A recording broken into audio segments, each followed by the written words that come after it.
मध्य प्रदेश की सबसे बड़ी खबर मिल रही है मैहर से। आंधी तूफान के चलते शारदा मंदिर का रोपवे रोका गया है। बीच रास्ते में यह रोपवे रोक दिया गया। श्रद्धालु फंसे हुए हैं। रोपवे रोके जाने से करीब 80 श्रद्धालु फंस गए हैं। 28 ट्रॉलियों में करीब 80 श्रद्धालु वहां फंसे हुए हैं। तो माता शारदा के दर्शन करने आए थे।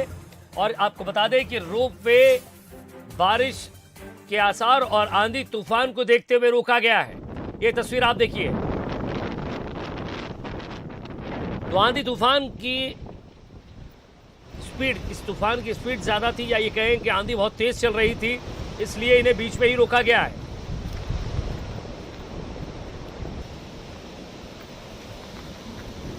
और ये उस वक्त की तस्वीरें, आप बंसल न्यूज पर एक्सक्लूसिव तस्वीरें देख रहे हैं, जब अधर में जान लटक गई। तो आंधी तूफान के चलते मां शारदा मंदिर का रोपवे रोका गया। तो कोई बड़ी दुर्घटना ना हो, इसको लेकर रोपवे बीच में ही रोका गया। लेकिन यहां भी डर खत्म नहीं हुआ। तेज हवाओं के साथ रोपवे झूलने लगा।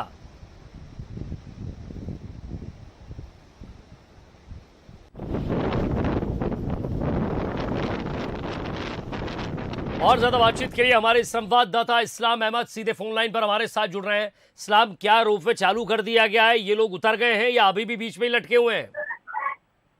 अभी तो उतार लिए गए इन दर्शनार्थियों को। जो भी दर्शनार्थी फंसे हुए थे वो उतार लिए गए हैं। और अब थोड़ा सा राहत की सांस लिया है दर्शनार्थियों ने, क्योंकि तकरीबन आधे से 1 घंटे के बीच में ये दर्शनार्थी रोपवे की ट्रॉलियों में ही फंसे रहे। तेज हवाओं के साथ में, जब बहुत तेज से हवाएं चल रही थी, तूफान चल रहा था, तो ये दर्शनार्थी रोपवे में ही फंसे रहे ट्रॉलियों में। जी विजय जी। तो इस्लाम, क्या उस समय रखरखाव होता है या क्या सावधानी बरतनी चाहिए जब आंधी तेज हो? क्योंकि जब हम देख रहे हैं रोपवे बीच अधर में भी लटके हुए जोर जोर से झूल रहे हैं। क्या यहाँ तकनीक अपनाई जाती है इस समय? आपकी बात हुई होगी वहाँ के इंजीनियर से। जी, इधर पे तकरीबन 1 हफ्ते से अधिक समय हो गया कि इधर पे जो भी टेक्निकल हेड है छुट्टी पे है। कोई भी प्रभारी नहीं है, रोपवे प्रबंधन का कोई भी प्रभारी नहीं है। रोपवे के द्वारा केवल वो लोग बस संचालित कर रहे हैं जो कि ट्रॉलियों में दर्शनार्थियों को बैठाते हैं। सिक्योरिटी गार्ड है।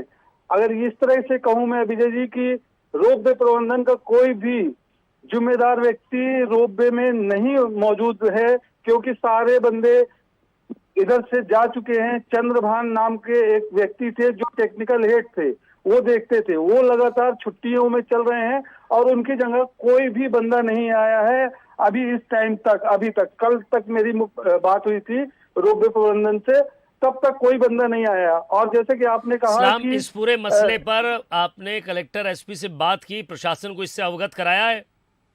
इस पे कलेक्टर साहब को फोन लगाया था, लेकिन कलेक्टर का फोन नहीं उठा। लेकिन मैहर से जो एसडीएम प्रभारी हैं मानवेंद्र सिंह, मैहर तहसीलदार, वो पहुंचे हैं यात्रियों का हाल जानने के लिए।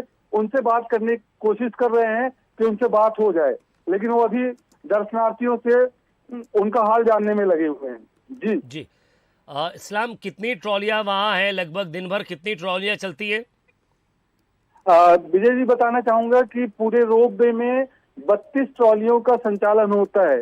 लेकिन जब दर्शनार्थियों की संख्या कम होती है तो वो ट्रॉलियां निकाल ली जाती हैं, और अगर दर्शनार्थियों का लोड बढ़ता है तो वो पूरी की पूरी 32 ट्रॉलियां लगा दी जाती है। आज दर्शनार्थियों का लोड कम था तो 28 ट्रॉलियां लगाई गई थी। वो पूरी का पूरी 28 ट्रॉलियां बीच में फंसी हुई थी। जी विजय जी। यानी कि सारी ट्रॉलियां, कोई भी अपने गंतव्य तक नहीं था, सब बीच में ही रुकी हुई थी? जी, पूरी बीच में ही रुकी हुई थी विजय जी। और जिस तरह से आप देख रहे हैं कि कैसे पेंडुलम की तरह ट्रॉलियां लटक रही थी, और अगर धोखे से कोई भी ऐसा हादसा होता, रोप टूट जाता, तो बहुत बड़ा हादसा होने की संभावना थी। जी विजय जी। इस्लाम अहमद जी, आप बने रहिए हमारे साथ। तहसीलदार साहब हमारे साथ जुड़ गए, मानवेंद्र सिंह जी। सर, स्वागत है आपका बंसल न्यूज पर। जी बताएं सर। बताएं तो आप ये कि रोपवे को लेकर जो है कोई भी अधिकारी वहां मौजूद नहीं है। एक इंजीनियर है, वो भी 1 सप्ताह से छुट्टी पर है। 28 रोपवे हवा में लटक गए। ऐसा नहीं है, पूरे सब यात्री सकुशल उतर आए हैं है ना। नहीं सर, और कुशल उतर आए, ये तो सर आंधी- माता जी की कृपा है और आप लोगों का भी सर ध्यान है उधर। लेकिन सर अगर ऐसी स्थिति हो जाएगी, लोग बीच में लटक जाएंगे, रोप वे पेंडुलम की तरह झूलेगा, तो सर कोई ना कोई तो तकनीशियन वहाँ होना चाहिए ना। कोई टेक्नीशियन नहीं है सर वहाँ? नहीं, अब ऐसा नहीं है, पूरी उनकी टीम है जी जो भी रोपवे के पूरा प्रबंधन था वहाँ पे जो भी, और उन्होंने वो कुशलता से उसको पहली बात तो ये पूरा रोपवे सिस्टम है जो बड़े उससे चलता है कि ये आंधी तूफान आई वो अपने आप पर बंद भी हो गया था, जी फिर जी उसको धीरे धीरे करके और इन लोगों ने उसको सबको रेस्क्यू किया है। सर। ऐसी कोई बात नहीं है कि नहीं सर, मैं इंतजाम नहीं। आपकी तल्लीनता को समझता हूँ और प्रशासनिक अधिकारी हैं, आप एक जिम्मेदार पद पर हैं, संवैधानिक पद पर हैं। लेकिन सर त्रिकुट रोपवे में जो हादसा हुआ था, कम से कम वहाँ से कोई सबक जरूर लेना चाहिए था रोपवे प्रबंधन को। हाँ, निश्चित तौर पे लेना चाहिए, और मेरे ख्याल से हम लोग इसका निरंतर मॉनिटरिंग करते हैं। ऐसी स्थितियों की सारी तैयारियां हैं यहाँ। जी, बस सर एक निवेदन और आपसे या ये पूछना चाह रहा हूँ सर कि जिस तरह से आप देखते हैं कि रोपवे और बारिश और तूफान का समय होता है, तो ऐसे में क्या कम ट्रॉलियाँ चलाई जाएं या रेस्क्यू ट्रॉली भी उसमें बीच में होना चाहिए? क्योंकि आपने देखा होगा सर अभी जो मानसून आने के करीब में हम हैं, इस समय ज़्यादा हवाएं तेज़ चलेंगी सर। हाँ, नहीं, अब इस चीज पे इनको थोड़ा सा आगाह किया जाएगा जी। कि ऐसी स्थितियों में कि जब की आंधी तूफान की थोड़ी बहुत भी आशंका हो, उसके हम 5-10 मिनट पहले इसको आगे से रोपवे सिस्टम को बंद करने का और जो भी चढ़े हैं उनको तुरंत उतारने का प्रयास करेंगे जी, ताकि कोई अनहोनी कभी ना हो। जी बहुत बहुत शुक्रिया सर हमारे साथ जुड़ने के लिए, बातचीत के लिए। मानवेंद्र सिंह जी हैं, तहसीलदार हैं, बड़ी जिम्मेदारी से उन्होंने कहा कि नहीं इस तरह की कोई बात नहीं है, जो भी लोग थे वो उतार लिए गए हैं। लेकिन तस्वीरें भी ये कहती है कि हादसा ज़रूर टला है। बहुत बहुत शुक्रिया इस्लाम आपका भी।